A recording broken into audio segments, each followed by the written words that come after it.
the action. Yeah, ho, we tapping and passing like magic. No, we not asking, we see it, we grabbing. Diamonds, they flashing, go blind when I'm passing. Mask on, I'm clapping, no mask on assassin. Jugging, we snatching, all black is the fashion. We not the same, bro, just look at the fabric. Hey, what's good, everybody? It's your boy Kama. We back with another video, man. Hey, man, real quick, man. It's been a little bit over a week since I made a video, man. I ain't mean to take that long, but time be flying. But let's get into it, man. I'm gonna start as we get closer to the summer. I'm gonna start back on my everyday video journey. Right now, let's get into it. It's a lot to talk about. Let's get the rumors out the way first. Like, there's a lot of people linking us to Dalvin Cook.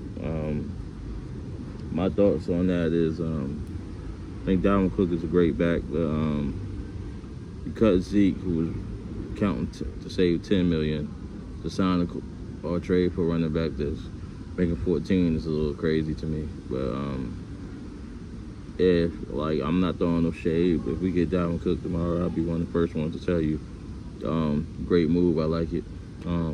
It's a very good back, but yeah, that's that. Something interesting I seen. Davante Adams dropped one of his top 5 lists. He was on Iron Athlete.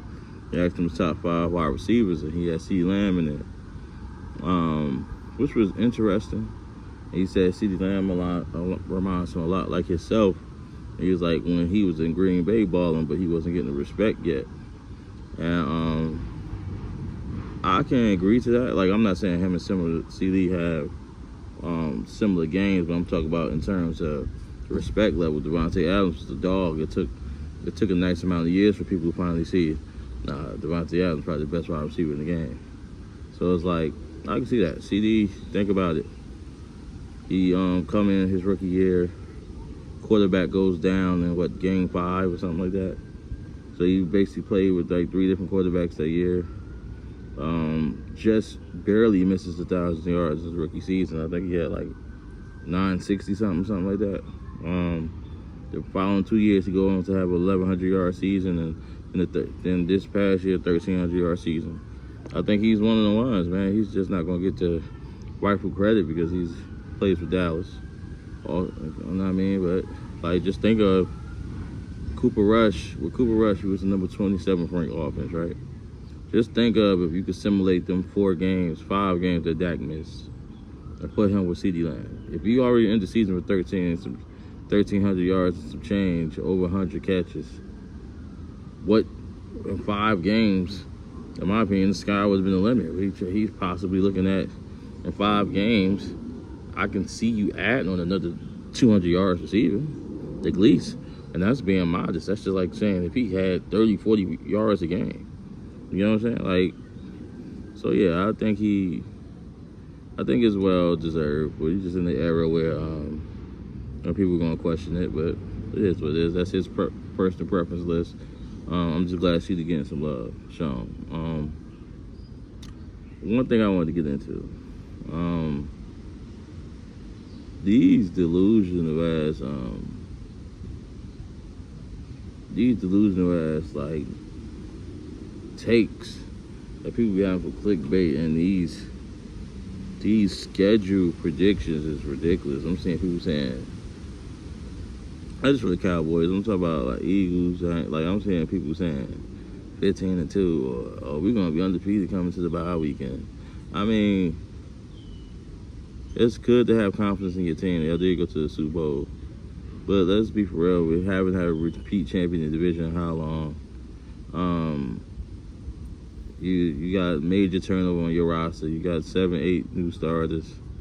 You lost really 10 depth pieces. If we, like I keep saying, if we counting Linval Joseph and Ndamukong Suh, it's not. I mean, NFL is just not that easy just to turn around and voila, magic, and we're gonna pick up where we left off at. Like, I mean, hey man, like, I mean, every streak is meant to be broken, right? So maybe y'all can repeat as the division champs, but I don't see it. Like, I see people like reading these, oh, they're head and shoulders better than everybody and this and that. Like, they only do that to teams they like, and like, this is why it's no slight to the Eagles.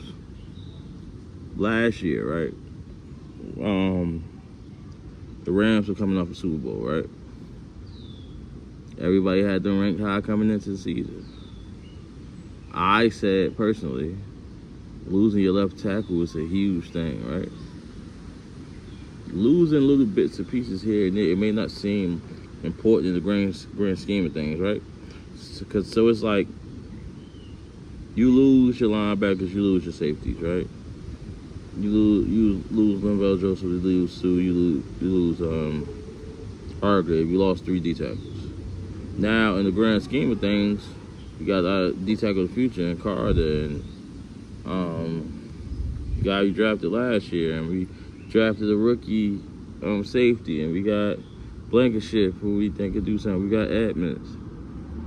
But a lot of times we fool ourselves because we think like, yo, Jalen Hurts still here, AJ Brown still here, Devontae Smith still here, God is still here. Like, we still got to go off the line. We good. We fool ourselves into thinking that because in reality, you think, okay, even if our defense struggling, we're gonna be dominant on one side of the ball. But sometimes something as small as losing your right guard, the left guard, whatever Solomalo was very pivotal to the team's success, because them guys have to work as one. Losing guys on your defense is very pivotal. Like, we see it all the time. We might downplay it, but certain shit be real, man. Like I say it, I done said this in multiple videos. Since the Cowboys lost Ronald Leary, I can't tell you how many rotations at left guard we done had. It's not that easy. We haven't been the same level offensive line since then, because in our mind, it's just Ronald Leary. Let's plug somebody in, let's draft somebody. Now, fast forward 7-8 years later, we still haven't found a viable replacement. Not saying that's going to happen in Philly, but like, I just think it's unrealistic, man. It's unrealistic to think we're going to hit the ground running and we just, no matter who out there, we're going to throw the rookies out there and we're going to be dominant. Like, the best case scenario for Philly is that your rookies to come in and contribute right away, because that has to happen. Nakobe Dean can come in. It's basically a rookie season. He got to get his feet wet. He don't know the game play level of the NFL yet. He played 30 snaps last year, so that's just my take on that, man. It's good to believe in your team, but you also gotta have some reality sprinkled in there too. To think a team that lost 10 viable pieces is just going to only lose 2 games and just sweep the whole division and dominate. Like, hey, man, please, y'all, man. But that's just a quick video for y'all, man. Y'all let me know what y'all think in the comments, man. Always remember to like and subscribe. It's your boy Comments. Salute.